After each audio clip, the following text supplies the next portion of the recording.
to see how many people actually had the book. A few. Okay, so the plan is that it's going to be really interactive in terms of the prompt questions. And so I think we'll be breaking up into groups. And so I think just as long as one person has the book, if you don't mind, like just having the book so we can go to the pages within your group. And we'll bring a few more of the books up that are for sale downstairs. Feels good? Yeah. Okay. All right. Sounds good. All right, so let's go ahead and get started. Okay. How are we doing tonight? Good. Oh, that felt nice. All right, so welcome everyone to another installment of Behind the Page, a monthly collaborative series between Art and Practice and Laura Lamert Park. Can you hear me okay? Okay. I am Ebony McLeod, the Arts Programs Manager here at Art and Practice. Currently on view, if you have never been to Art and Practice, this is also Art and Practice. This is our public programming space. But right across the street on the corner is our gallery exhibition space. Has anybody been there? Great. So currently on view is Giving You the Best That I Got, which is a group exhibition featuring about 20 plus artists on Black motherhood, and it's curated by Dominique Clayton. So please come and join us. We are open from Tuesday through Sunday from 11 to 5. I always get it confused, but 11 to 5. So we would love to see you there. But we're very excited about tonight's program. I'm so excited for this program with House of Aama. And House of Aama is a boutique lifestyle brand based and produced in Los Angeles, California. The founders are mother and daughter design duo Rebecca Henry and Akuya Shabaka. The duo started the company due to their collective interest in the cultural retention of storytelling, transference of storytelling narratives in the family context, and the reclamation, I can talk, I swear, and the reclamation of these narratives within the Black community. They are particularly interested in how these narratives are expressed communally, I promise, spiritually and in the present moment. So without further ado, I would love to welcome you to Rebecca and Akuya.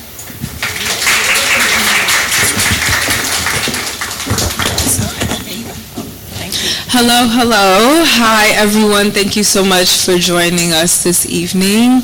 We're really excited to introduce the Aama Studio Literary Salon that we are planning to continue through different books that really we felt have impacted us and impacted our experiences here. And yes, Aama Studio has essentially been birthed from our desire as a fashion brand to not only focus on our output in that medium, but also to focus on bringing community together and doing different incubators that focus on research, archive, and discovery. And so this is essentially all of the aspects of who we are that are beyond just the garment. Yes, and so excited to have you here because we so often are asked what's behind the brand, what inspires the brand, and we're really an art-based practice. We're an art practice. We are telling stories with textiles and one collection at a time, but our storytelling is based on research that we conduct ourselves, digging deep, looking into archives, and uncovering those nuanced stories that are in the Black experience, whether or not it's coming from the continent, from the islands, here on these shores. And so just happy to have you here. And I'll tell you a little bit about House of Aama. House of Aama explores the folk ways of the Black experience by designing timeless garments with nostalgic references informed by historical research, archival analysis, and storytelling. Aama expands the breadth of its work into various mediums of visual storytelling, including film and installation practices, weaving the intersection of fashion, art, and history.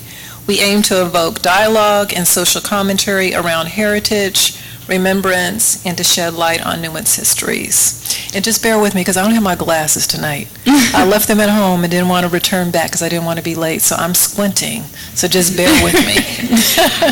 And so one of the things that we're really focusing on that we were excited to partner with Art and Practice and Laura is that we're celebrating Hoodoo Heritage Month, and that is really important to us, especially because Hoodoo is a very uniquely African American tradition that was birthed based on the ancestors that were first born on these shores. And in Jambalaya, there is a lot focusing on hoodoo as well. And so we felt like this was the proper book, among many other reasons why it has impacted our lives, why we wanted to bring this to the conversation.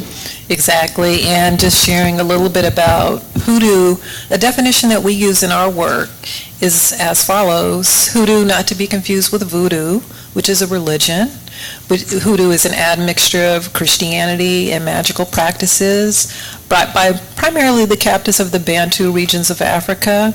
Unlike Palo, Santeria, Lukumi, and Orisha practices as practiced in the Caribbean, hoodoo is uniquely American, African American.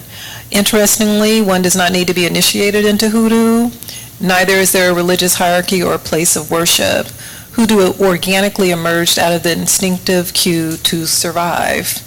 And although the environment was different to that of the continent, Southern enslaved Africans adapted, learning the magical properties of new plants, trees, stones, animals, soils, and streams. And I would say one of the cornerstone thoughts, and I would say hoodoo practice would be not accepting things as they are. And that's going to be a continuous theme that we'll be talking about in Mrs. Teish's work as well. We don't accept things as they are as African people, and we use what we have in our environments to change our circumstances. And that's exactly how we were able to overcome our condition here on these shores. That's how they overcame their conditions in Haiti, and it's how we can overcome our conditions today. And so I guess, so just so you guys know, my mom is leading this conversation. I'm here supporting her. I think it's only right because when I was a child, I was introduced to Jambalaya, and this, maybe we have the original one. It's so beat up, and the cover is off, but this was the one that I inherited when I was a teenager. I remember my mother using this book a lot as a child, and then I took the book with me when I moved to New York, and that was really when I sat with the work and on the train would read it from beginning to end. And it was when I realized that it was a guidebook as opposed to just like a story that was being told. But it was really nice because as she was describing her experiences and going through time, I was thinking about my active experiences and my furthering of my own spirituality based on the things that I would experience growing up. And so, I just want you to talk about your relationship with the book itself and why you feel like it's important today before we get into the full description. Most definitely, because I'm older than you. So this first edition of Jambalaya was written in the mid-'80s, I believe 1984. And I first encountered this book in the early 90s here in Los Angeles. And at that time, I was a seeker. I was seeking, I was exploring what it meant to be a black woman, what it meant to be a black woman exploring African spirituality and practices. And I remember I bought this book right over there across the street at SO1 bookstore and went through it and read it. And I'll have to say it's the kind of book that you could read it and then put it down for years and read it again and have a whole new understanding, because when I initially read the book, I was really taken by a lot of Mrs. Teish's background. She has a similar background to me. I have family from Louisiana on my mom's side. She's from New Orleans. And so there were a lot of things in her experience that resonated with me as being a person with a similar background and having some similar experiences. But it wasn't until years later when I picked up the book for that third or fourth time that I was really able to really understand more deeply what she was talking about and what she was exploring in the book and the practical applications of what she was presenting in the book. And so I do want to read something from her new foreword in this new edition. So this is the new edition.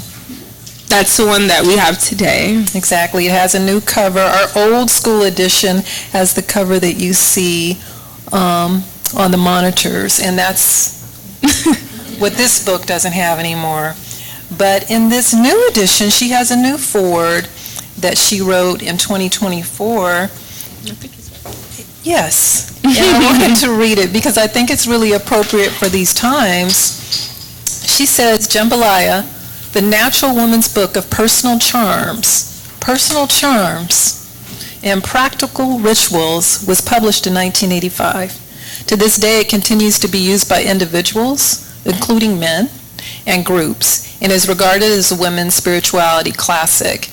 It brought the worldview, spiritual culture, and ritual practices of the African diaspora out of the shadow of spookism and into the light of accessible spiritual knowledge. It clarified the role of women in the spiritual culture, and it invited a respectful kinship with people of other cultures. Very importantly, it provided the reader with nature-based rituals and practices to promote spiritual growth. I will add to that. Since its original publication in 1985, Jambalaya has become a classic among women. I think we're saying this. No, it's different. Okay, classic among women spirituality educators, practitioners in traditional Africana religions, environmental activists, and cultural creatives. A mix of memoir, spiritual teachings, and practices from Afro-American traditions, such as Ifa Orisha and New Orleans Voodoo. It offers a fascinating introduction to the world of nature-based spirituality, goddess worship, and rituals from the African diaspora, more relevant today than it was years ago. The wisdom of Jambalaya connects us to the natural world and the spiritual world, and the centuries-old traditions of African ancestors whose voices echo through time, guiding us and blending us with our own.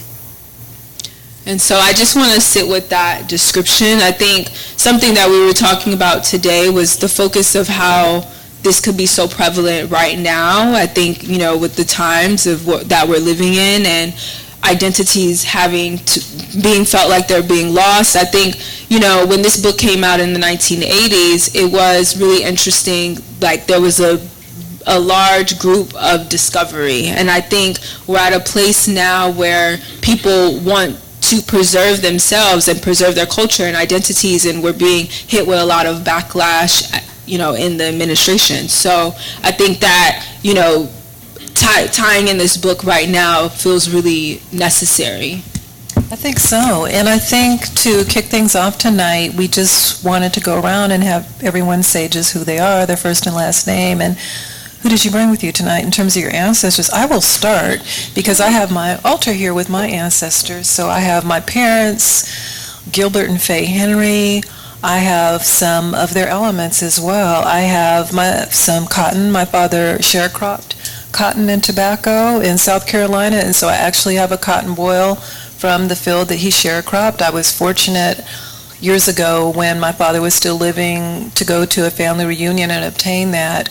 I also have a perfume that my mother wore that she gifted me, and I have 2 different family albums, one primarily with my mother's ancestors. That's my mother and my biological grandmother there in the black photo album. And then I have another photo album with pictures of a plantation that our ancestors were enslaved on in Shreveport, Louisiana. And my mother was fortunate to travel there years ago and take pictures of that plantation. And so I have those pictures with me. And so these are the ancestors that we brought tonight, along with my daughter's father, Jamel Shabaka, and her grandmother, Ada Reed. So that's who's traveling with me and sitting with me here tonight. And so I'd love to hear from you as to who you are and who you brought with you tonight as well, as we claim this space. Wow, love being first. Okay, do I just say my name? Yeah, you can just say your first, last name, and who are you bringing with you today? Okay. Hello, everyone. My name is Ajani Saihimba, and I feel like for me, the ancestors that I'm bringing is my grandfather and my grandmother. My grandmother, she as well was a sharecropper in Louisiana. She used to, cultivate cotton. But I also say my grandfather because he is a creative, and I'm a creative myself. And I believe like sometimes, especially with like spirituality, we carry the gifts, we carry the talents, we carry the ingenuity. And I feel like that's who I brought with me today. I brought the creativity that's been passed from my family line from generation to generation. Thank you. Hi, I'm Josephine Barton, and the ancestors that I bring with me today specifically are my first grandma, Josephine, who I was named after. I'm Josephine II. And my second grandmother, my tia Elsa, who actually recently passed this year.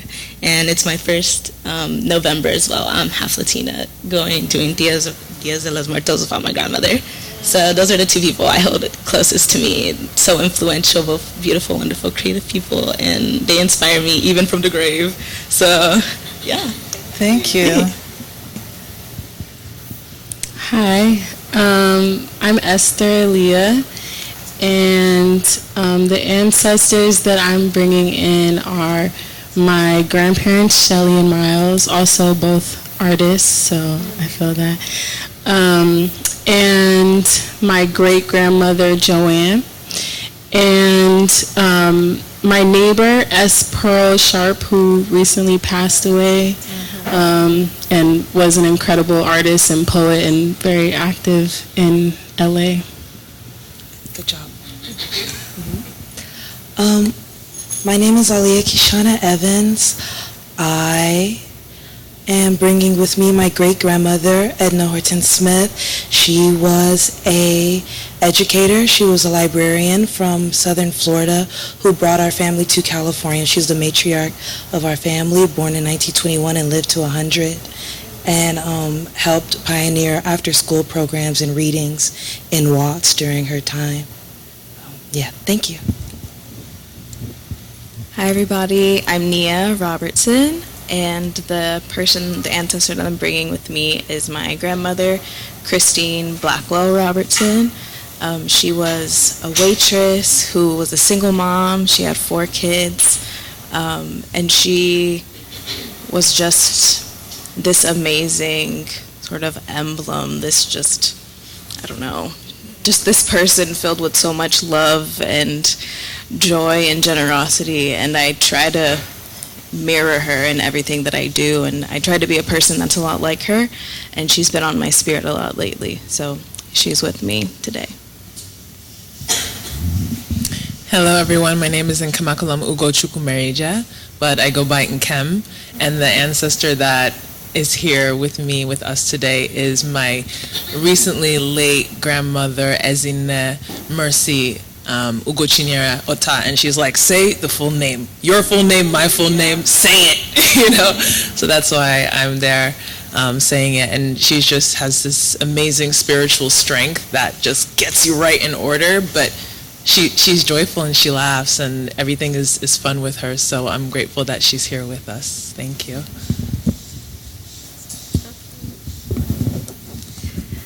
Greetings, my name is Nabu Ramu. The ancestor that I would bring with me today is my father, Kamal Ramu.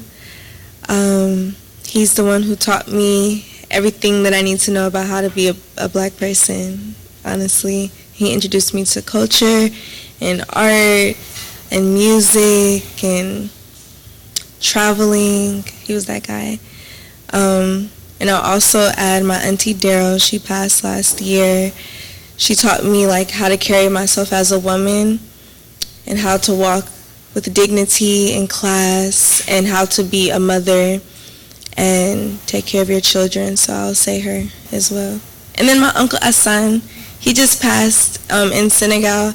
But when he passed, the people who washed your body said that he had like this bright glow. And the one thing everyone said about him was that he read the Quran all the time, and he had it memorized, and that he was always with his wife. He was either at home with his kids or he was at work. Like, they just had all these good things to say about him. And it made me think about, like, when I die, I want to be remembered as someone who loved God, too. So, yeah, Uncle Hassan. Hello, everyone. My name is Kennedy Arnett Mitchell. The ancestors I want to bring into the space are my recently transitioned matriarchs, my grandmothers, Miss Daisy Stewart and Miss Bobby J. Jones, as well as my great-grandmothers, who inspire a lot of my continued curiosity about my lineage and my practice. That would be Miss Eleanor and Miss Fannie Mae Reed. Peace. My name is Marvin James Simmons. The ancestors I want to call into this space will be my great-great-grandmother, Dorothy Meeks, from Mississippi, matriarch who sort of set the, just stewarded the family and the land, as well as my cousin, Drake Adams, who sort of set the tone for my generation. Hello, my name is Lisa Appleberry, and the ancestors that walk with me are my mother, Odessa Rosalie, and my father, Willie Lamar. They're both from Mississippi, and all of my family is primarily from Mississippi. Also, on my father's side, my grandparents, Rosa and Willie, and then on my mother's side, my grandparents, Frank and Hattie. My grandfather on my mother's side was a sharecropper, and my grandfather on my father's side, he was a migrant worker in lumber camps in Mississippi, lumber camps for pine. And then also a professor that was pivotal in my life at UCLA, Masisi Kunene. He taught Zulu studies and linguistics, and he really got me on my start for searching for consciousness.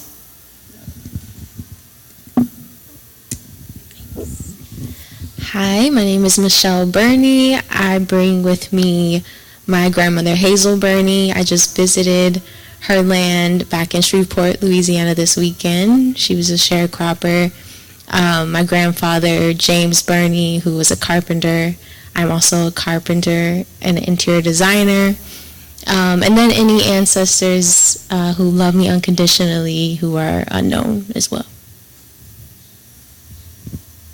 Hello, my name is Matazi Weathers. The ancestors with me in this space today, my grandmother Odessa Carter, who brought my family from Twiggs, Georgia to Atlanta to Chicago, and my auntie Joyce as well, and her rebellious spirit is with me.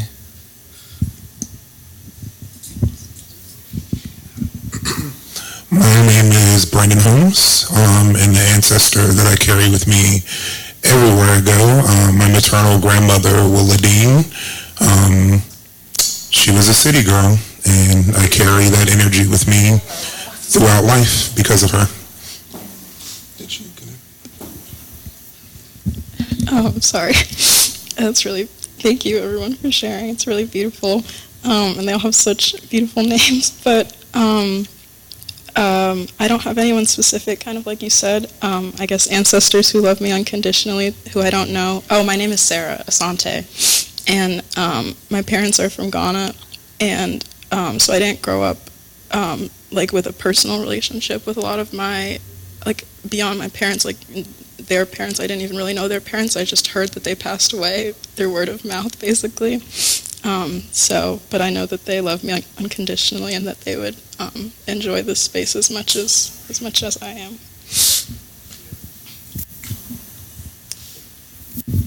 Hi everyone, my name is Neka Eke.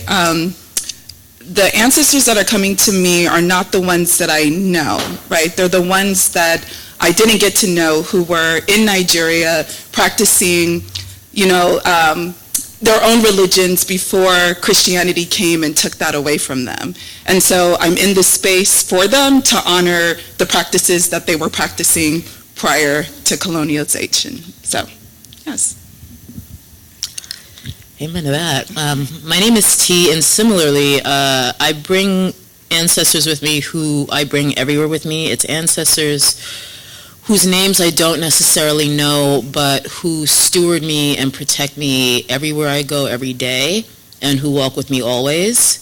And specifically, I will name my great-grandmother, Susie Kelly, who was the first woman on my maternal side who was born free, and who passed away, I think, less than a month before I was born. And I think that my family has always looked at that as somehow she was making space for me. And I never got to meet her as a result, but that's just something that I think about a lot. Greetings, everybody. My name is Alicia Bonaparte, and the ancestors that I bring with me, first of all, I just want to say I love that there's so many people here who are honoring the fact that we have relatives that were sharecroppers, because I myself have family from Mississippi, so Mississippi shout out. But definitely wanted to say first and foremost my maternal grandmother, Viella Coleman. She is a woman who largely embodied just sweetness. Like if you want to think about like the candy that like sits at the back of your throat and it just sits with you, like she was that woman. And so I just honor her every day. I also honor my paternal grandmother, Henrietta Bonaparte. This is a woman, her nickname was the Little General. She had the strength of this ability to command a room, and she also taught me the beauty and the power of travel. And last but definitely not least, my maternal aunt, Rose, she passed away a few years ago. And this is a woman who was a second mother to me. She was one of the first people who ever did my hair, and it didn't hurt, because I'm tender-headed. And she just had this sweetness. She used to take care of so many children in the neighborhood that at her funeral, like, there wasn't enough room in the church because there were people outside. And so, again, much like my grandmother, Viella, she was just the embodiment of sweetness. And last but not least, sorry, I said last but not least twice, I also just honor my gungun of my matrilineal and my patrilineal line. They ride with me so hard, and I feel them every day. Thank you so much for giving us the opportunity to do this, too. Hi, my name is Lori Gray, and it's interesting, when I drove here down Degnan, I lived with my maternal grandmother, my Nana, on Degnan and what was Santa Barbara, now King Boulevard. And Estelle Lomax, or Estelle Jackson Lomax, she came to Los Angeles with 4 children by herself. Someone had written a letter in the 20s about the orange groves. When her husband died, my mother was 6 months old, Lillian Lee Lomax. She came out sight unseen, bought a house.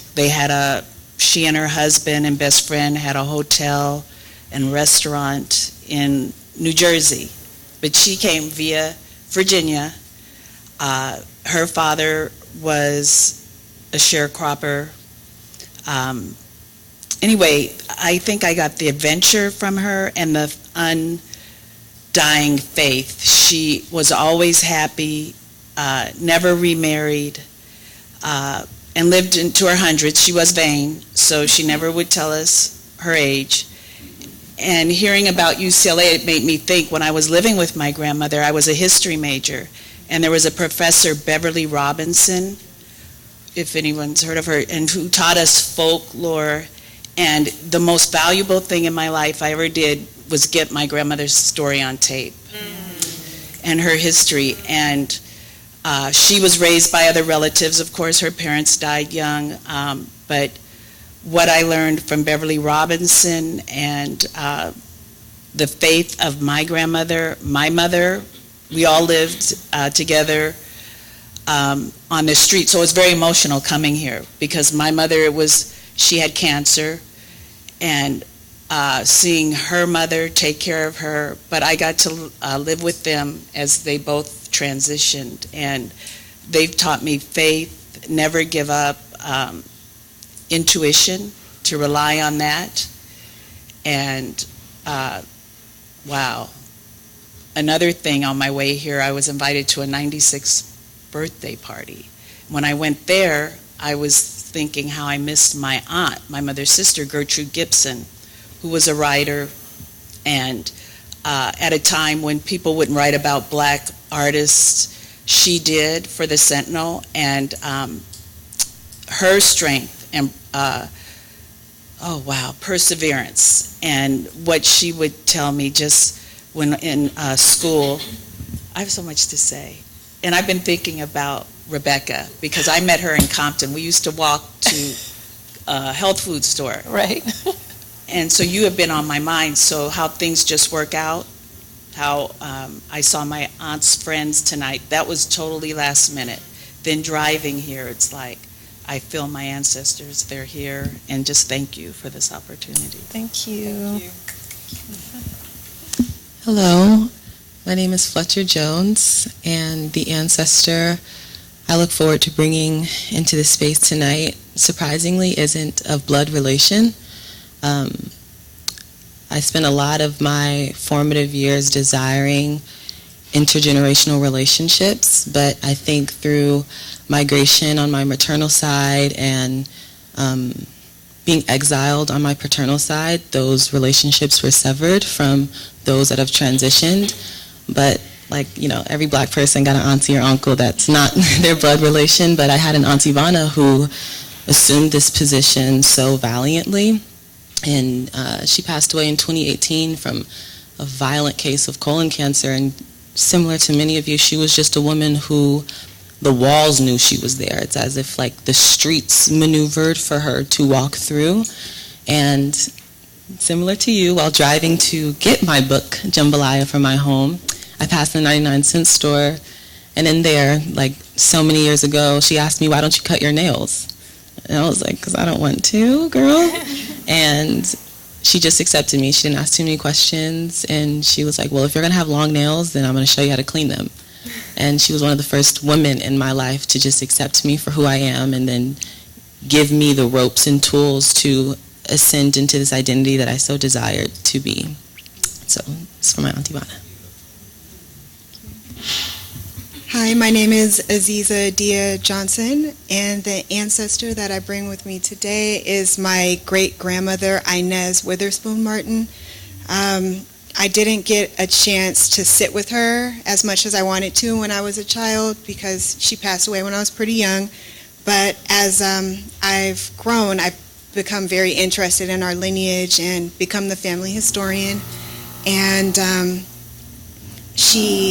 I know through stories that she is so much a part of me and woven into every part of my life. As a mother, she guides me, and I know that she's here with me today. Hi, I'm Shawnee Gibson, and the ancestors that have been on my mind while you guys were all speaking are my grandmothers, Martha Harris and Essie Jefferson. Very connected to my love of a lot of things, and they were very special to me, and I lost them young, but I really cherished the time that I had with them, and I think that they would enjoy this space with us today.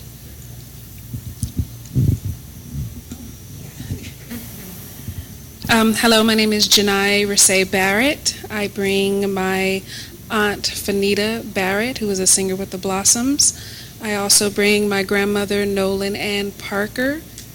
Thank you. My name is Christina Williams. Today I honor my personal ancestor, my mom, Barbara Ann Young, as well as my aunts, Elaine Thomas, Salome Smith, and I'm missing one, Earlene Young.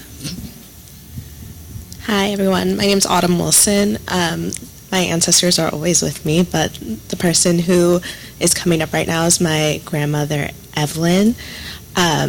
She passed away when I was pretty young, but as I've explored my own spirituality and like magic, she always comes up, and I know she would love to be here right now, and I know she is. So. Hello, my name is Maya, and the ancestor that I bring today is my grandmother, Flory McCullough. As I'm listening to everyone, I think that our ancestors end up building the foundation, and as I go on my own personal trip of spirituality, I realize all the little nuances that my grandmother had throughout her house and how they manifest in my life now and as my role as a mother. So yeah, thanks for everyone attending this too. Hello, good evening. Thank you, Rebecca. Thank you, Akuya, for doing this. My name is Ebenezer Esirova Efe Rubo. I am Nigerian. I bring my dad with me today. He goes by the name Nathan Ekbodo Efe Rubo, from Delta State, and he taught me the power of prayer and courage. And he would say to me as a kid, in our native dialect, "Wajujudruwe," which translates as, "Do not let fear overcome you." And that is something that has stayed with me even in some of the darkest seasons of my life. Thank you. My name is Clorinda Williams, and the ancestor that I bring with me this evening is my maternal grandmother, Clara Veen Wilson, and that she would never get to experience moments like this grieves me. There was always a sadness in our family for so many generations, and so and I didn't know a lot about her, to be honest, or her education, but I knew she had a sad life, and so I just bring her with me because I wish she could live her life vicariously through us, her granddaughters, because so much promise in these latter years, and hers was nothing like any of the women in this room's grandmothers. So, thank you. Hi, my name is Imani Lindsay, and the ancestors that I'm carrying with me today is my maternal grandmother, Martha Nella, and her sister, Etta Spears. Hello, I'm LaVonda Manning, and the ancestor who came up recently is my great-grandmother, Leah Williams. She came up because my grandmother had called me because her church had asked her to talk about a family tradition that she passes down. She was trying to get our answers. And I called my grandmother because I was trying to figure out a recipe that there's no ingredient list for. It's just my grandmother knows the taste of it. And she's like, that's actually your great-grandmother's recipe. But I bring her up because she migrated to New York in her 40s instead of at a younger age, brought her daughter and granddaughter. But she instilled that you get to retire as a woman in the family. It's like once you teach something, she had this quote is that I want to put my feet under someone else's table. So she would teach a recipe and stop cooking it, and then whoever figured it out was their turn to learn it. So that's the recipe coming up. Amazing. Hello, I'm Nia Bailey. These are my sisters, so they called some very dope ancestors into the space. I'm going to lift up right now and invite into this space one of our other great-grandmothers, Valentine. She hated that I didn't know how to play an instrument. But she was so wise, so loving, such a special person to be around. She had a complicated life, but what she did was she cared for all of her siblings. She was able to go to college. They saved so that she was a sibling who could go, and then she took others, paid for others' education, and that's just the way she was as a human being. And that's something that I feel that energy and want to do that. I'm blessed to have so many ancestors that have showed us the value of community. And so I also want to recognize the ancestors that are unnamed, the men and the women in our life that we don't know their names, but I feel their guidance and their blessings every day. Hi, my name is Rashawn Sherrill, and the ancestors I would like to bring into this space. My aunt on my father's side, Maddie Carson. She introduced me into relationship with God at a really young age, devout Christian, and I felt that she helped provide a foundation for me to launch off into my own spiritual journey. Super creative, I mean, just a burst of energy and like my biggest supporter. So I bring her into the space, as well as my grandparents and great-grandparents, mostly all who I never got a chance to meet. All of them passed before I was born, except for one. So I feel them, and so they are here. And I just want to thank everyone for sharing. There's just like a sweetness in the room right now, and I feel it.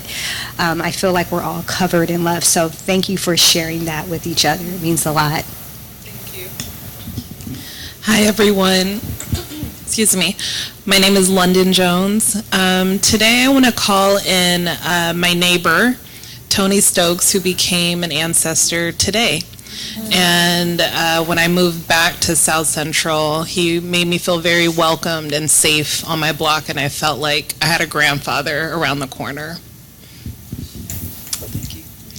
I want to call in my dad. I am my father's daughter, literally. Vernon James Humphreys Sr., who's transitioned. My name is Jill Humphreys, the name that my birth parents gave me, but the names that my African brothers and sisters gave me is Dinkanesh, which means like first person, by the Afar people that live in Ethiopia and Djibouti, as well as Naledi, which means star, from the Sutu people. Or Swana people, and then Lorato, it means love, from the Sutu people. So I bring my dad in because he's my protector and my guide who always delivers messages for me. He's from Covington, Kentucky. And then I also, on my mom's side, who's still, we're blessed to have her, she's 93. I call in my great-great-grandparents. I am the first in 3 generations to have returned to Villa Rica, Georgia, which is part of the Appalachian region. There are black folk who make up the Appalachian culture. And I really, really was blessed to have also interviewed my grandmother before she transitioned, and that's how I learned about my people coming from Villa Rica, Georgia, and your aunt lived down the street from me in Baldwin Hills, and Professor Kunene, I'm very familiar with because I'm a graduate of UCLA, and Beverly, who I loved. Someone mentioned Professor Robinson. So I love the connections, but my great-great-grandparents, who were a clan, who bordered Villa Rica, Georgia and Alabama, but I really feel like because I went back and brought them alive again in our history, that they have been guiding me so much. My grit that I have, I realized that grit came from them who were born in 1865 and literally lived like until the 1900s. Because I always wondered, where did I get this grit from? So I want to say thank you to my very good friend Rebecca and Akua for allowing us, providing the space. Thank you, Jill. We have some people back there. Well, it's a couple people that did, like 3. Okay. Semi's back there. Yeah, so what we can do is when we go into the first exercise, we can break in their groups. We can continue to share. Yeah, we can get the back. There's like 3 people back there. Though. Yeah. Okay. Semi's back there. Okay.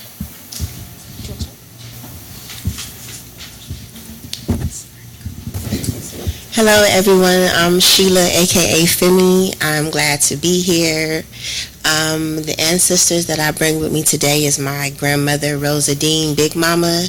Then it's also my mother's grandfather, in whom I don't know his name. And then there's also Ron Johnson, who was a pioneer for foster youth. I call her my grandmother because she gave me some spiritual foundation. She helped me to really have faith in a lot of things and to never give up, no matter the challenges. To my grandfather, whose name I do not know on my mother's side, I call to him because sometimes I feel like there's somebody that's really been guiding me all this time, the things that have been instilled in my spirit, just the things that come to me. So, I just honor all of them and give thanks for us all being here. Thank you.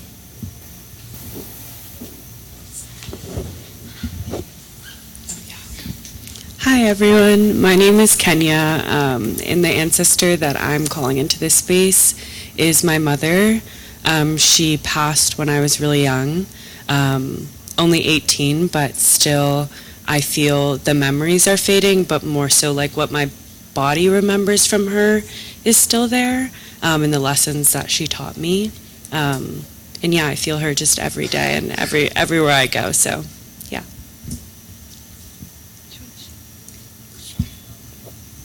Hi, I'm Oshun Bumi.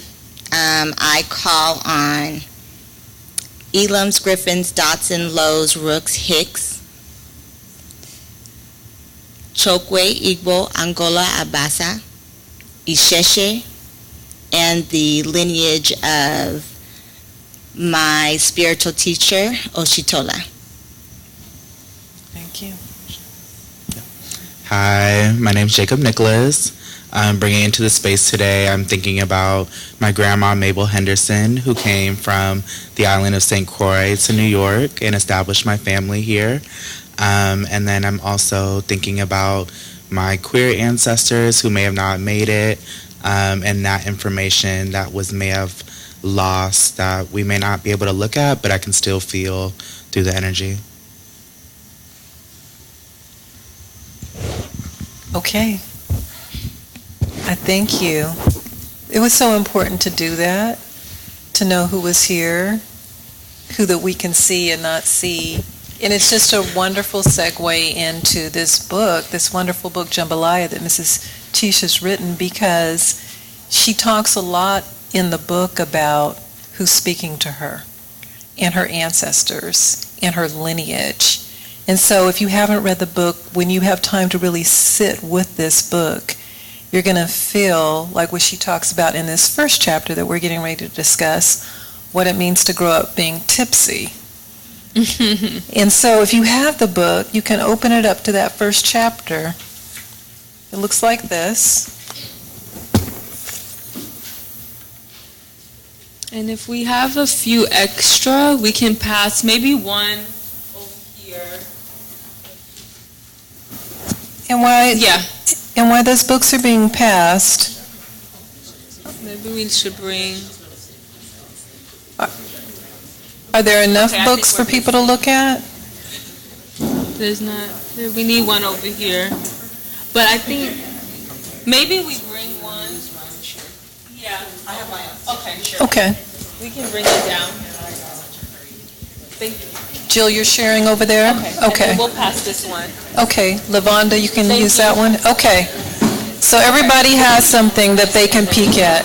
Okay. So while you're looking at the book, I just want to read something about this chapter 1, Growing Up Tipsy. In this chapter, the author discusses growing up in a family imbued with spirituality and spiritual practices in New Orleans, Louisiana. She describes New Orleans as a psychic seaport, with the psychic energies of many living and dead hovering over the city. The author was tapped into this psychic seaport starting as a child, and so were other members of her family.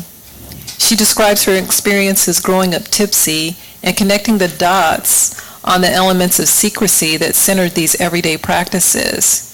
She defines tipsy as the name given to the state of perception that precedes possession.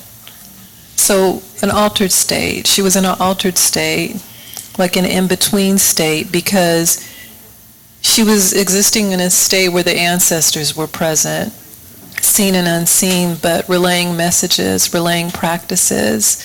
And so she grew up like that, and then informed a lot of her experiences and the work that she became involved in later.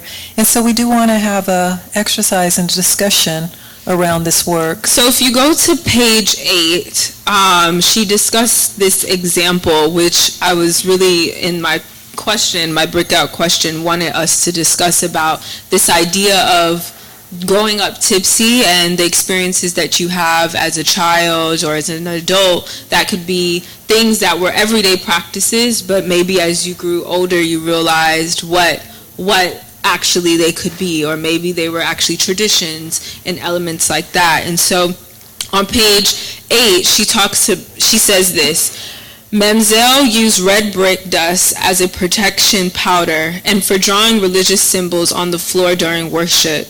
It became a common practice to scrub steps down with red brick dust to protect the home from both human and spiritual intruders, and as a sign of kinship to other practitioners.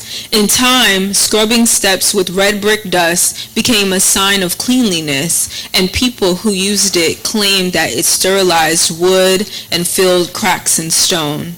I remember climbing red scrubbed wooden steps as a youngster, and my mother used to laugh as she told me about my childhood habit of eating red brick dust. And so just leaving that here as we break into groups, I think maybe, I don't know how many people are here, but maybe let's break into like groups of 6. Groups of 6, yeah. That makes sense. That makes sense. But my question to everyone that we can share in the group is, how does spirit speak to you? What does that look like? How has secrecy, integration, or adaptation played a role in growing up tipsy, using the red brick dust as an example? Did you grow up tipsy, and what were the examples that represented in your life? Okay. Yes, I can repeat it. And this is just conversational, so it's a few questions and you guys can choose. But here is the statement. How does spirit speak to you? What does that look like? How has secrecy, integration, or adaptation played a role in growing up tipsy? Using the red brick dust as an example. Did you grow up tipsy? And what were examples growing up that represented this? And then we'll have a few people share. So get into your groups of 6. Just one note, as you're getting into your groups of 6, we do have an elder who's down. What happened? Excuse me? What happened? We're okay? Just making an announcement. There is an elder downstairs who can't travel up the steps and who came with family members. If there's anybody, maybe 1 or 2, that wants to go downstairs so that she can participate in the group conversations and discussions, that would be helpful. You can make it, Jill? Okay. Thank you. Okay. Well, okay. Well, 1. Yeah, just 1 or 2. Okay. Okay, I think we're... Okay, Jill, maybe you could come back. So let's take maybe about 5 minutes. Okay, so we'll give about 6 minutes. Okay. And then we'll check in with you. Okay, maybe we can join the group. Okay, we will join that group.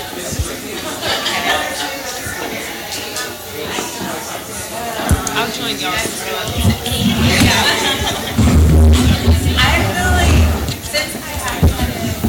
I'll break from my mom because we're going to have some of the same stories. I was just more so saying the way how like the spirit speaks to me, it's been through like gut feelings or intuition. Like sometimes like my stomach feels weird and I'm just like, I don't know why it feels weird, but then around someone who come to find out they don't have the most positive energy. Yeah. Or like sometimes like I'll have an idea for an art piece and then I'm just like, wait, but I don't know what it means, I don't know what it connects to. But like I can see the vision so clearly. And this is something of just like black joy, or maybe like something about like black radicalism. Like something central to like blackness. But like I'll have like just a vision. And it'll just come very much clear. Or even like sometimes I'll have like just an uneasy feeling. And then like I might be like, oh, I don't want to take this road today. I don't know why I just feel it.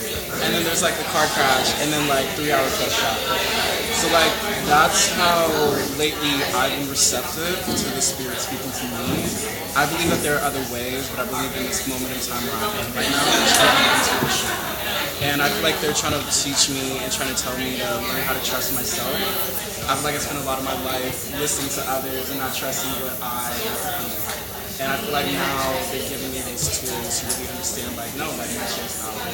Yeah. And then in terms of growing up tipsy, I fear I did not have that opportunity. Both of my grandparents on both sides were very strict Christian. They didn't do anything else was demonic to say the least, so I can't necessarily say that I had the experience of growing up touchy, and I do actually find the idea of it to be very interesting to me. So I'm grateful to learn that. I'd say I feel like the way like spirituality or the way I'm connected to spirituality or the way that spiritual events and things like I run into in my life, it's very like nature involved. Even my grandmother, I like identify her by dragonflies or bees or butterflies. And there's actually have a cousin in my family that used to track butterfly migration in Mexico that I'm very grateful for. So I just feel like any like life that's aside from my own spiritual side. I've always grown up with like most central to me in a very even like spiritual aspect that they're like this spiritual. And yeah, and even for my grandma Josephine, she was from the Caribbean and practiced a lot of religiously. And I was never connected to that. I'm one of the first generations of my family to like bring somebody in God's name. But it's very nice to like kind of reconnect with that and to really think about my connection, even now without that direct link to my indigenous to animals, but insects, and I feel like growing up Gypsy, I really relate a lot to you. My parents are very Christian or Catholic specifically, but even in the later years, my family has kind of veered to understanding other things and other phenomena, and I'm very like grateful to that. It kind of like gives me that like a lot of things can be true, but it's not such an expansive universal element. In my adulthood, I haven't been that much I relate a lot to what you both said. I think intuition is definitely one of the main ways that I like receive messages, especially. And then I like what you said about like signs and nature. I always like think of my grandmother or when I see a butterfly. I like numbers too when it comes to I would say, well, like I mentioned, my neighbor recently passed away a couple weeks ago, and she was also a dear friend, and I realized and I remembered, like, when she passed, that the veil becomes so thin when people are, like, in the process of transitioning, and, like, the day before she passed away, I had, like, a overwhelming sense of grief. Like, I was in the car driving, and just got this like wave, and she had been sick, like, and I didn't know how bad it was really, and it kind of like came out of nowhere, and then I found out like a few days later that she had passed the next day. So to me that was just like confirmation kind of that like one that she was sort of probably making her rounds before she left and like wanted to say goodbye, but also that like yeah, when people are kind of in that in-between state, I feel like it becomes easier to like hear those messages and like hear their voice. But in general, I try to connect with my ancestors that it's making experience since they passed, you know, like candles, just lighting candles, things like that. I love that. Yeah. And in terms of growing up to like little things that I like, like traditions that I don't know where they came from, but like on New Year's, my mom and like our family on that side will like throw pennies over our shoulders, very hoodoo, like that. But it's like I don't know. I don't think I did much as a kid, but now it's just more like spiritually and I guess like where did that come from? She talks about that in Jambalaya. Yeah.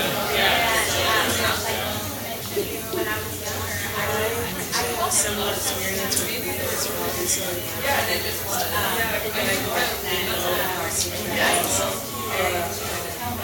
I was at work and I was eating for like making cookies. And I'm usually super healthy. But I felt this craving so bad that I left work to go find like a chips and Subway to go buy cookies. And I got home and found out that my uncle who was a baker who baked cookies by it's like, oh, okay, well, like, it was you. Like, it was you. It was you. It's really that's never happened to me in my life, and then all of a sudden the person who like baked cookies just for me is the person who like now wants to me. And also having this overwhelming sense of needing to make music as well, because I was one of the first people that I shared my music with, and I thought it was so cool. And he was on his he's a chocolatier, so he can really just trying to shop with all these kids, and knowing now that he's not able to continue balls and doing so well, makes me feel first of all a little guilty, and then I feel more like you have to be, because there's people that you care about that can't do everything all the time. They're done, but they're like they're not so I hear what you're supposed to do. Like, how were you? How did you? So feeling that type of so that's like an intuition type sense where you're like, what is it? Feeling it's very intense. It is something that everything is so intricate and connected. From butterflies and just to the way that our water flows around you.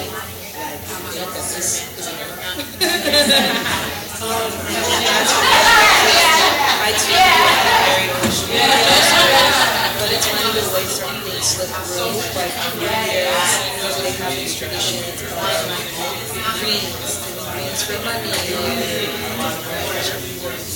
black eyed peas for good luck, things like that, for the crafts, as well as when you clean it. My sister was always so strict about this. If you accidentally sweat or something's teeth, you have to spit on it.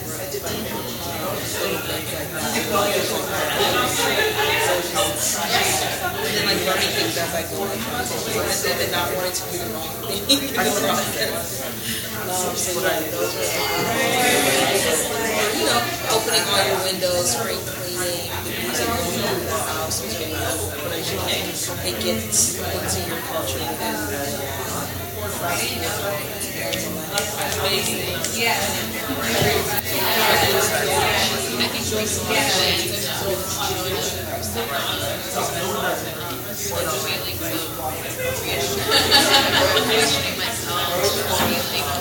My confidence is I like just recently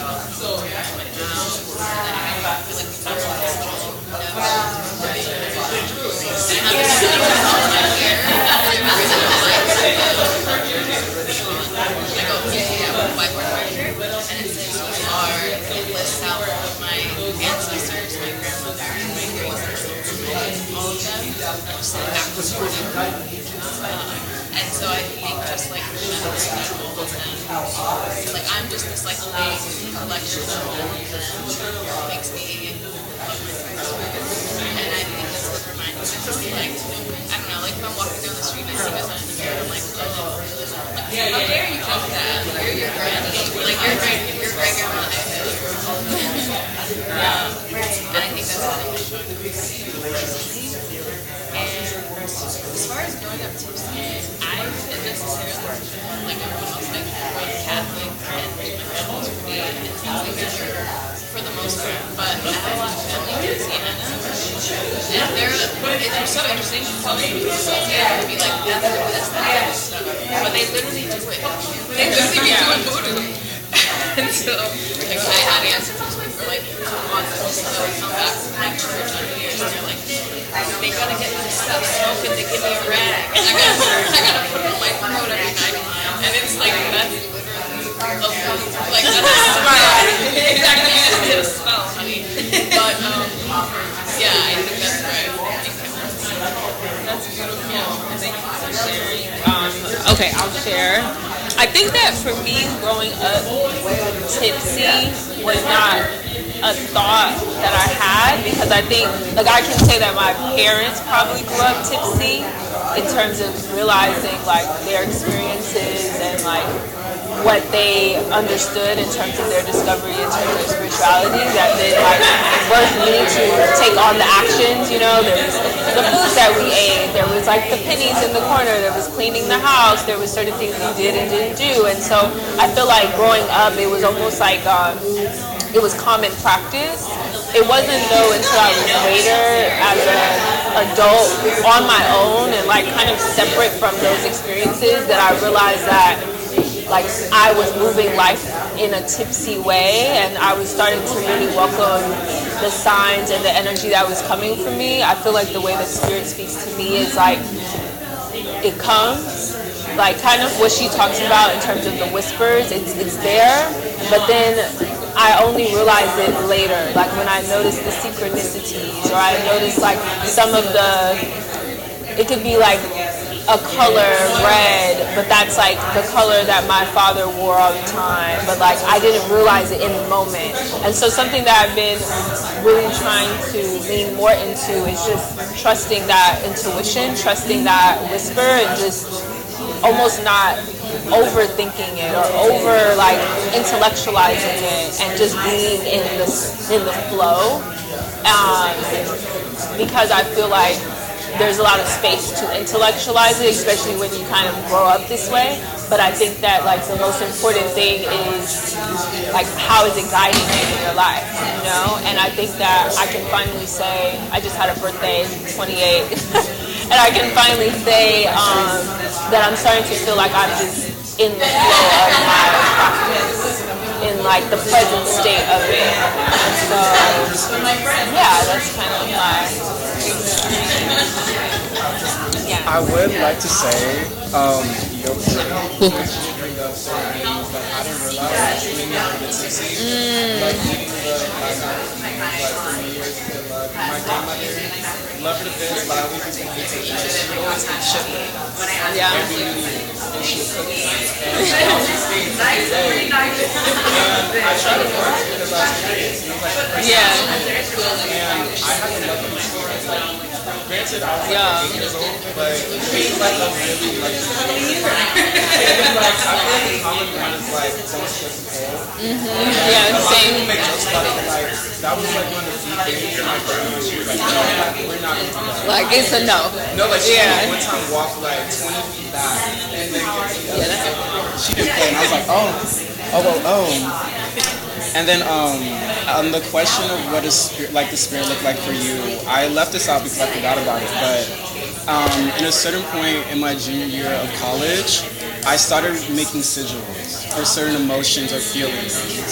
And I have one tattooed on my arm. So for me, like the sigils that this one I made.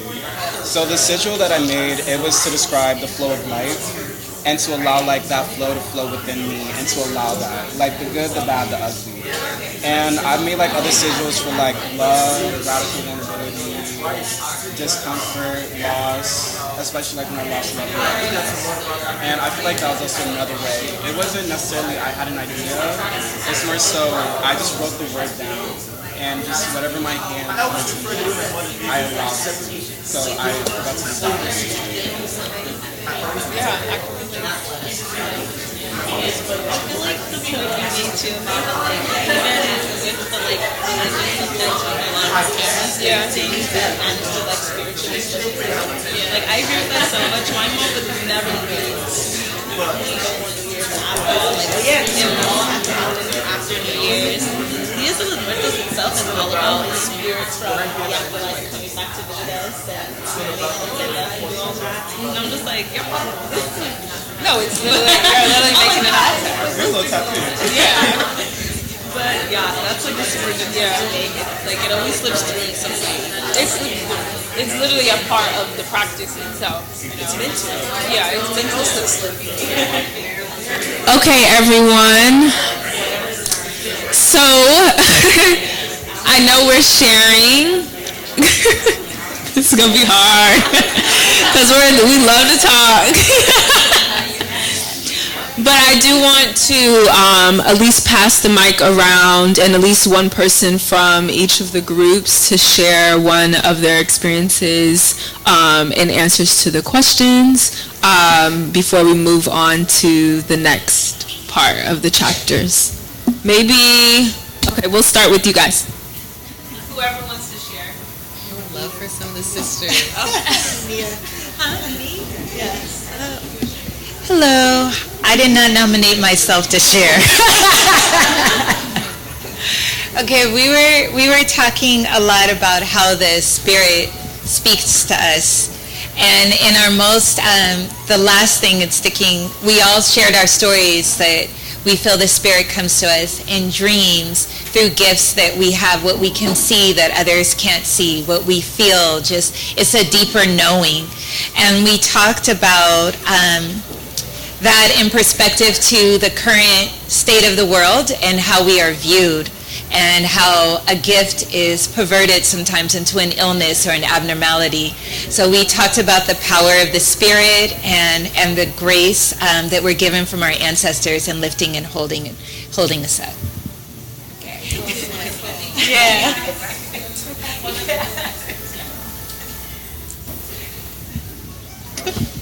They passing me the assignment. Okay. No, I'm just kidding. No, we talked about how the Spirit speak to us, and what came up was through dreams, visions, nature, music, butterflies. We also kind of talked about the sacredcy and adaptation, and kind of just talked about families and how we keep secrets sometimes, and through the secrets that we keep, the types of behaviors that we adapt, and then there's the things that we have to go through in order to come back and find ourselves again. So that's pretty much what we were talking about. Next. Me? I don't know why I'm doing this, but we talked a lot about cooking and how we were never taught to do it the way they did it, but you had to be in the space so you can do it. So, and how, if we're talking about like maybe you're cooking rice, for example, I'll use myself as an example. I shared with them how if my mother made chicken, I could eat it. If my sister made it, I couldn't eat it. I never understood why, but there was something about the identity of the person coming to that meal and what it meant, and it wasn't about 2 cups of whatever, 3 squeezes or whatever, right? It was about you being in the space and absorbing these ideas and this tradition, and then you bringing your identity to that meal as well.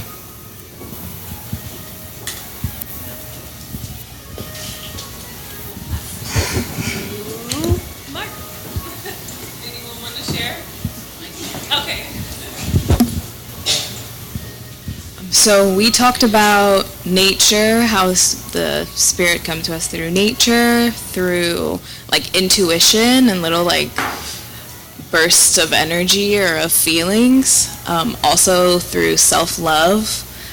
For me, like whenever I feel reassured, when maybe my confidence is falling, but I feel like a burst of love for myself, I feel the Spirit through that.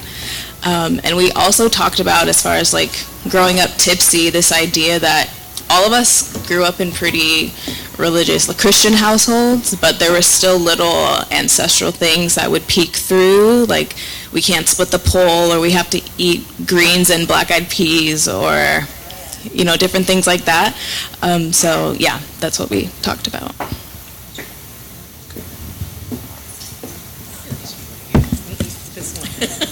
Why me? It's just what we talked about as a group. I already forgot the prompt. Well, in any event, we spoke about how Spirit speaks to us, and I think another group already said this. It was a certain knowing. It's not necessarily hearing a voice whispering to you on the wind or anything like that. It's just an innate knowing of certain things, including clocking friends' pregnancies more than once before they even knew they were pregnant, and learning to trust that knowing rather than doubting yourself and gaslighting yourself, because over time, when you actually just accept these gifts, they multiply.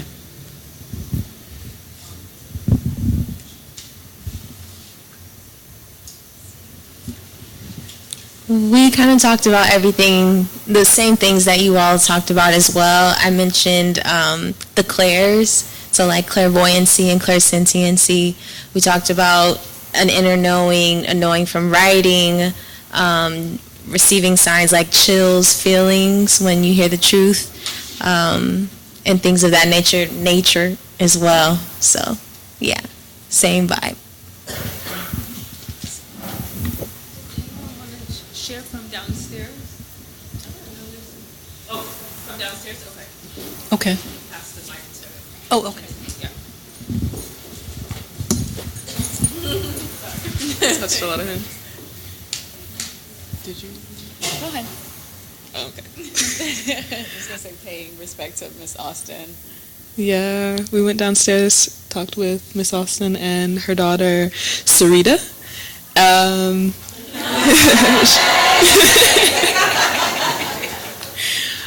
It was pretty free-flowing conversation, especially when you're sitting with an elder. You just kind of let it flow. We talked about that being like part of the era of secrecy and adaptation, and how, at least for me, my understanding of secrecy from my elders is that like they tend to be very private people, but it almost like, I think in some regards they want you to pry to earn it, to earn the stories that may not have had a place before. We also talked about like first of the year traditions. Miss Austin's also from Trinidad and was saying we should all go. Exactly. And was saying that even through her travels, certain things were still true. On the first of the year, not to spend any money, not to wash no clothes, make your black eyed peas. Kind of some of these things that like, even as a black American who only knows their American lineage, still resonate with. So grateful to sit with them both. I know multiple people didn't talk in the group, but I want to say there was a spirit of the blessing the floors, and with you having that new space, and then she was just saying the corners of her home, how each corner of her home represented like there's just like how clean she keeps her home year round, and that the blessing of the floors is just something that really sat with me when you were saying, when we were sat together.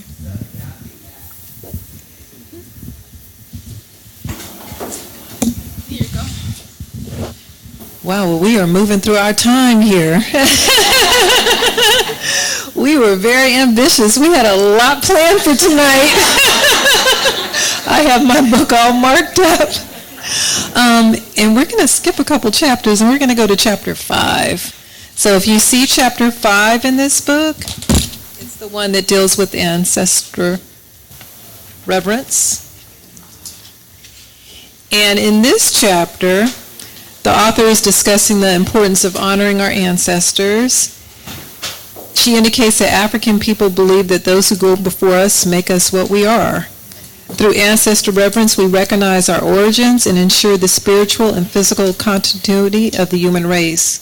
She discusses the variety of views on spiritual continuity of the Fon and the Yoruba peoples. She emphasizes the practice of reverence, and that we are, and also that we are not obligated to revere ancestors who may not be good people. So she speaks on that as well, that not everybody in your lineage needs to be honored if the energy was not good, and giving you that option to pick and choose who needs to be elevated and which energies should be elevated. And she also speaks and has a poem here on page 78 that I would like to share. I think we can have someone read the poem.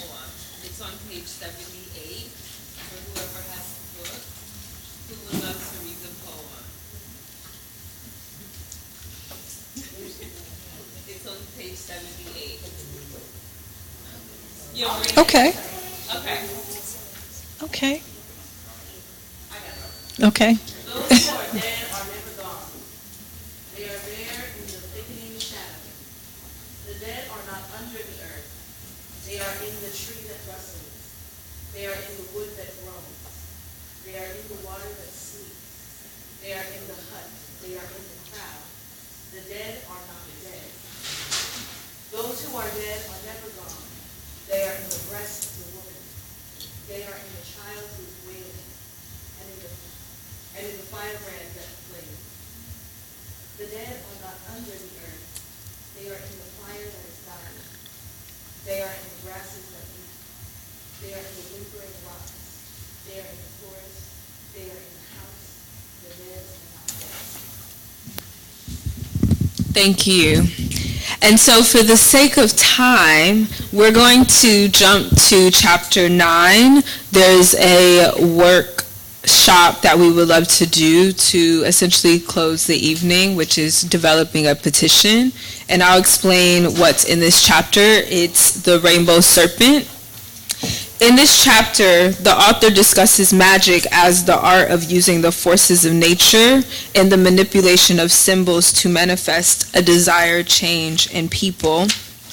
And, let me go in my page. And things. The author describes two types of magic, imitative and contagious. Imitative magic shows the things in sympathy attract each other. Contagious magic shows that things which have been in contact share and spread energy. And so if you go to page 269, she shares a way in which you can write a petition to yourself or to your ancestors, commanding and asking for what you would like. And so my question as we create this petition is your life magical? And how can it be more magical? And so as we write our petition of what we would be interested in bringing into our lives in this new quarter, I would love for us to think about that question. Let me just make sure it's the correct.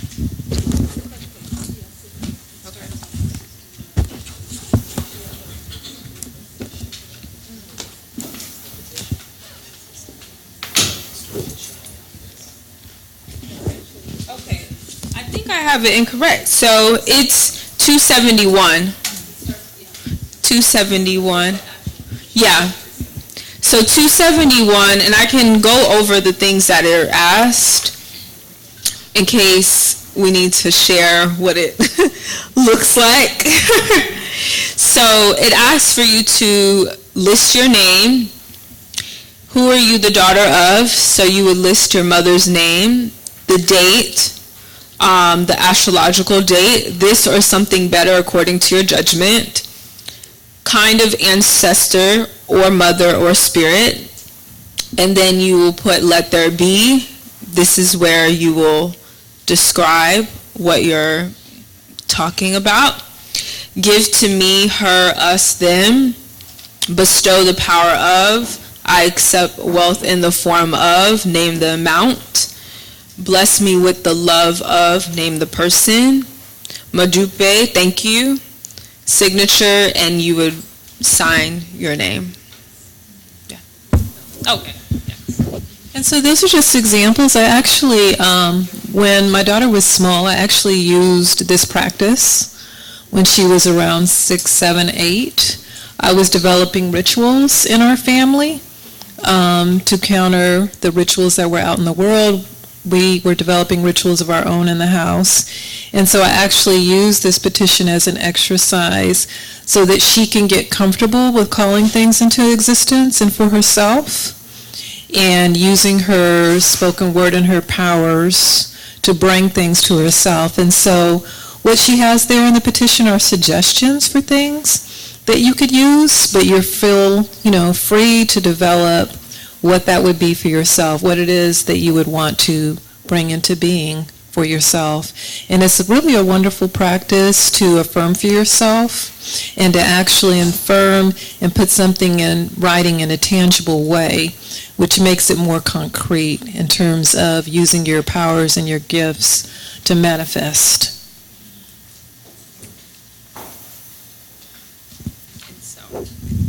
We'll give everyone a little bit of time if you're able to write this petition.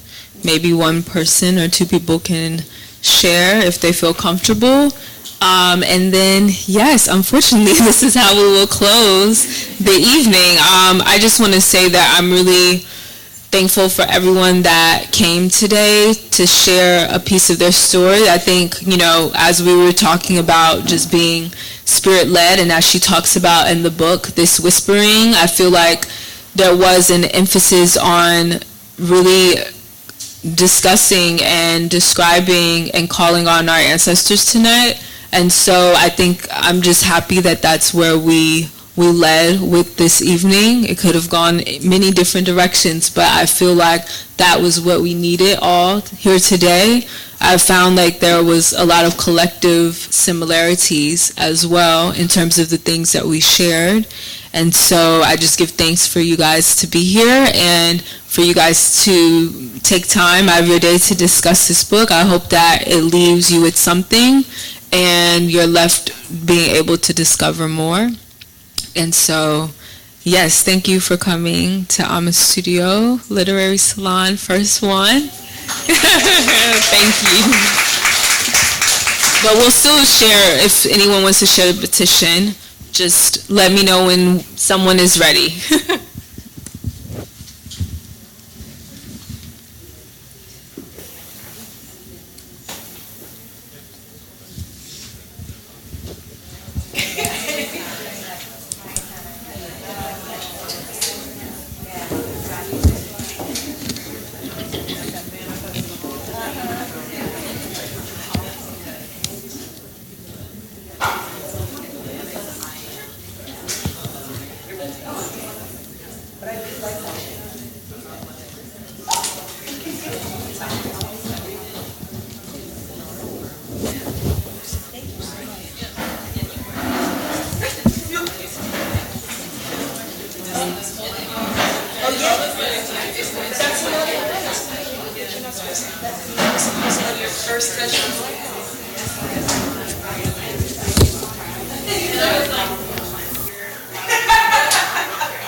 That was just the summer. So like being on the farm, being on that land, and just watching her do what she did and letting her. So thank you for that. Yeah, I treasure that. Like my little brothers, they didn't get it, but like my older brother and I, like that is like roots for us in a really central way. And anytime the younger ones would be like, oh, I don't want to go, we would fuss. We'd be like, no, you don't understand how beautiful it is to be able to go to a place that through hard work and exploitation, let's be honest, right? Like that's our land, that's our family. Yeah. My older sister and I went because my mom was my younger brother's sister. So it was like a break from it. Yeah. Sending us off, and then our cousins would come from Detroit. I was going to say our cousins came too. Yeah. And we would meet up, and that was our whole time. But my younger brother's sister. There's some differences in how our lives are, our relationships with these ancestors, and I think they weren't on the one side. Yes.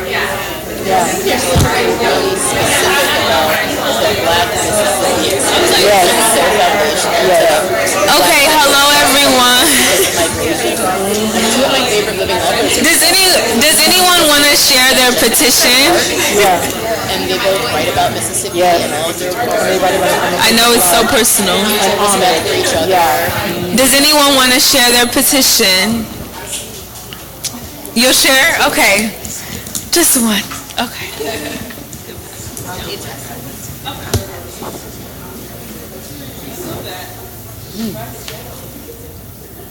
Mine is short, but hopefully powerful. Michelle Burney, daughter of Penny Johnson, kind ancestor, let there be abundance. I accept wealth in the form of money and connections. Modupe.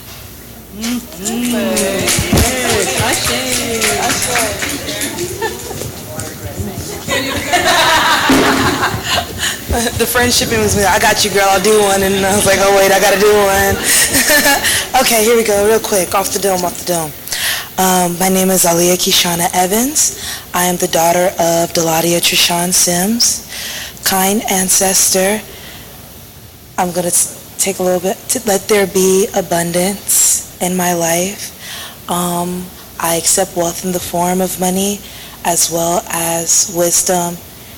And please bless me with the love of myself, of my friends, and trust in myself so that I can create honestly and vulnerably. Madupe, thank you. And anyone on this side that would love to share their petition? Okay. I received that too. Yes, I understand. Well, again, do you want to say thank you? I just want to say thank you all so much for coming. This has just been such a magical night and so joyous. And I really just hope that you take this book and you're able to really delve into this book and really see all that this book is really, that this book has to offer. It's just really, truly a gem and a gift to us, and we're just happy that we were able to share the little bit of it that we were able to share with you tonight. And if we gave you a book up here and it wasn't your book, it is a part of Laura's inventory. If you want to purchase the book today, I think there was only 7 copies, so you would be a part of the 7 people to receive the copies before they get more. I know that there's more on the way. I think it comes in a few days. But thank you so much, and we'll just be rounding out, but happy to meet everyone. Thank you. Thank you for coming. Thank you all so much for coming. Just sadly, we do have to wrap up quite soon, but Laura's open tomorrow, I believe. Right, Dario? I think Laura's open tomorrow, but also the exhibition is open tomorrow from 11 to 5, so we hope to see you. Thank you all for being here. Thank you, House Aama. Thank you. I know, my God. We'll have to do a part. We'll do another one. No, this was nice. This was okay. You like it? I'm like, perfect. I wanted it to be. We'll just have to do the first beginning, but I want to talk to you. Remember, I think I told you when we first met. Yes. But I would love for you to do something similar. Yes. Yeah. No, I'm so down. Yeah. This feels like the things I want to do. Well, it would be through. Yeah. But that's what I mean. Okay. Yeah. Perfect. Yes. The women's circles. I remember. Yes. Thank you. I'll take this.